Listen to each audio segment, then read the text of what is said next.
So as we no हमारा जो attempt है for the May 2024 is now almost approaching और कुछ समय रह गया है। तो ये वो समय है जहाँ पर हमें थोड़ा सा स्ट्रैटेजाइज होके पढ़ना बहुत ज़्यादा ज़रूरी है। तो मैं लेकर आ गई हूँ आपके लिए एक स्ट्रैटेजी जहाँ पर I will be discussing about the paper number 3 of your group 1 that is the taxation.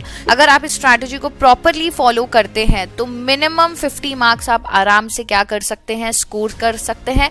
करना क्या होगा, वो सब करना होगा जो मैं आपको इस पर्टिकुलर स्ट्रैटेजी के अंदर बताऊंगी। तो वेट किस चीज का है boss, let's get started.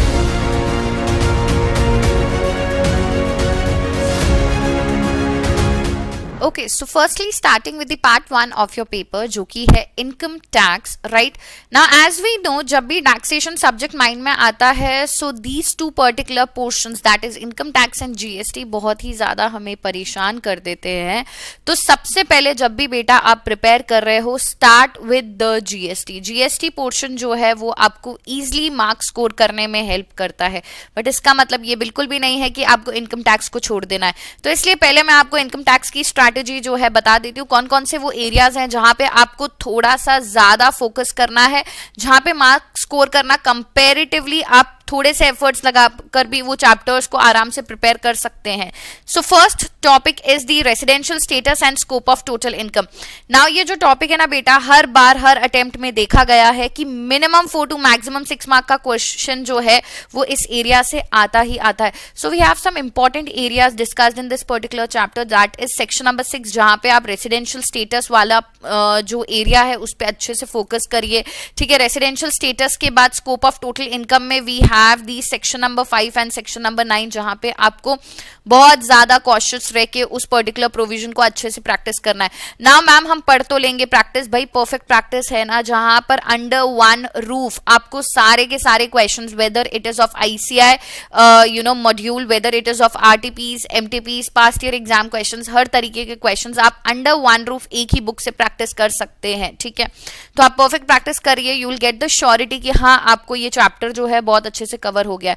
Now we have the house property. Now house property जो है बेटा काफी इजी एरिया है जहां पे आपको ज्यादा से ज्यादा जो ध्यान देना है section number 23 that is computation of gross annual value under different scenarios and जो डिडक्शन आपको हाउस प्रॉपर्टी से मिलते हैं under section 24A and 24B। So section 24 interest का डिडक्शन जो है उसका कैलकुलेशन बहुत इंपॉर्टेंट है। एंड अगेन देन अगर इंटरेस्ट सेल्फ ऑक्यूपाइड प्रॉपर्टी का है तो आपको डिफॉल्ट टैक्स रिजीम में इंटरेस्ट का डिडक्शन नहीं मिलेगा, बट अगर आपने ऑप्शनल ऑप्ट करा है तो 30,000 रिपेयर रिनोवेशन रिकंस्ट्रक्शन के लिए मिल जाएगा एंड 2 लाख जो है अलग से एक्विजिशन और कंस्ट्रक्शन के लिए मिलता है। बट अगर आपने repair renovation reconstruction acquisition construction सब एक साथ कराए तो मैक्सिमम 2 लाख से ज्यादा का इंटरेस्ट का डिडक्शन नहीं मिलेगा।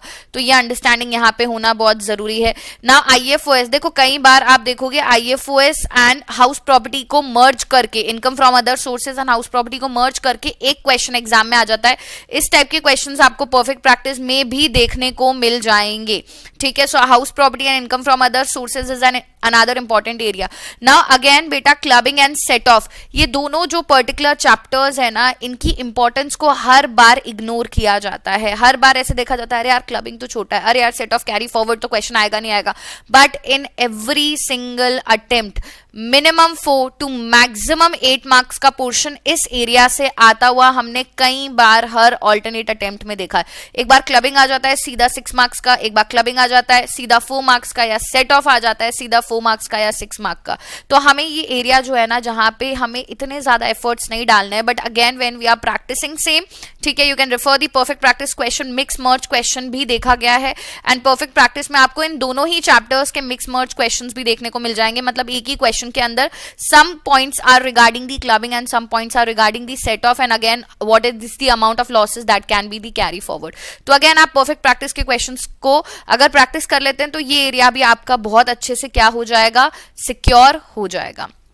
Now when it comes to deductions from gross total income, so आपके चैप्टर 6A के डिडक्शन दैट इज 80C से 80U, definitely weather it is a total computation income वाला जो क्वेश्चन आता है, ठीक है, टोटल इनकम कंप्यूटेशन वाला, वहां पर भी ये डिडक्शंस आपको देखने को मिलते हैं। एंड इसमें सबसे इंपॉर्टेंट एरिया जो है ना हमारे इनकम बेस्ड डिडक्शंस, जैसे 80JJAA, ठीक है, 80TTA, ATTTB, ये कुछ इंपॉर्टेंट एरियाज है. Then we have section 10AA, इसका प्रैक्टिस बहुत अच्छे से कर लेना. साथ ही साथ इसके साथ AMT के प्रोविजंस को कंबाइंडली एक क्वेश्चन के थ्रू परफेक्ट प्रैक्टिस से ही आप क्या कर सकते हो, रिवाइज कर सकते हो. मतलब एक क्वेश्चन कर लिया तो सेक्शन 10AA का डिडक्शन भी बहुत अच्छे से कवर हो जाएगा, AMT भी बहुत अच्छे से कवर हो जाएगा. Now TDS TCS advance tax, again this chapter haunts students so much. Reason being कि मैम बहुत बड़ा चैप्टर है, लेंदी चैप्टर है, but again when you come to the questions आपको लगेगा कि नहीं यार इस चैप्टर पे कमांड करना इजी है. तो यहां से भी हर बार 6 मार्क्स का क्वेश्चन जो है ना, मिनिमम 4 to मैक्सिमम 6 मार्क्स का क्वेश्चन. बिकॉज अब इसको 4 to 6 आप इस तरीके से समझिए, because you have MCQs also which you can practice directly from the ICI website. ठीक है, तो आप ये देखोगे कि कभी MCQ में कुछ ऐसा डिस्क्रिप्टिव में, तो हर जगह का I am giving you overall understanding to 4 to 6 marks का क्वेश्चन देखने को मिलता ही है. And provision for filing of return of income, mandatorily 4 mark का क्वेश्चन आएगा ही आएगा, ऐसा हो ही नहीं सकता कि इस पर्टिकुलर एरिया से क्वेश्चन ना आए. Again we have some important area, section number 139 subsection 1, subsection 4, subsection 5. Then we have updated return वाला कॉन्सेप्ट इस चैप्टर के अंदर. ठीक है, updated return. Then we have the provisions regarding the PAN. ठीक है, आपको कब पैन के लिए अप्लाई करना होता है, कौन से ट्रांजैक्शंस में पैन के लिए कोड करना होता है, पैन एंड आधार इंटरचेंजेबल वाला टॉपिक. आधार अगर आपने पैन के साथ लिंक नहीं किया तो what would be the negative consequences etcetera etcetera. तो वो एरियाज जो है ना बेटा इंपॉर्टेंट है. So hardly 8 chapters if you are having a command on just these 8 chapters. ठीक है, मैंने कौन कौन से बताया, रेसिडेंशियल स्टेटस, देन आपका house property, income from other sources, clubbing, set off, carry forward, then deduction, TDS TCS, advance tax and provision for filing of return. इतना भी आप कर लेते हो, आप आराम से 25 to 30 मार्क्स. ठीक है, एंड मैं ये मजाक नहीं कर रही हूँ. नाउ दिस इज बेसिकली, अगर मैंने 8 टॉपिक बताए तो ये 8 टॉपिक आपको 100% प्रिपेयर करना है. ऐसा नहीं कि इन 8 टॉपिक्स में भी आप सेलेक्टिव हो रहे हो, नहीं. We are already selecting the portion which you have to focus on. ठीक है, from the 100% exam point of view. ठीक है, ये बिल्कुल एग्जाम अप्रोच के हिसाब से आपको बताया जा रहा है, तो आप आराम से 25 to 30 मार्क्स स्कोर कर सकते हैं.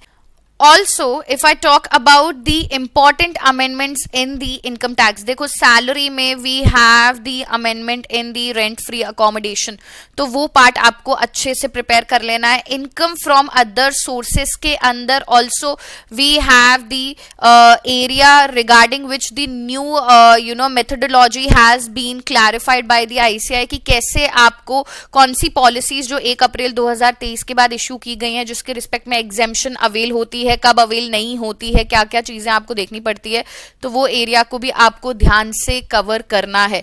Then we have a very small amendment in return of income वाले टॉपिक में. We have a important amendment TDS TCS के अंदर, जहां पे TDS एंड TCS में अगर TDS की बात की जाए तो there is a separate new section 194BA.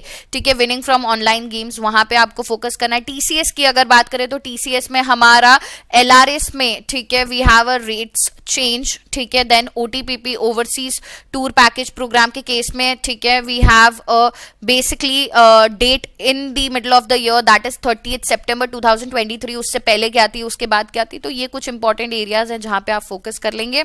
So will get all the go through. ठीक है, to prepare for the exams. Right, now we have the part number 2, that is GST. सो देखो GST में इनपुट टैक्स क्रेडिट में अगर आपने section number 16 and 17 जो कि मोस्ट इंपॉर्टेंट एरिया है, इसमें फोकस कर लो.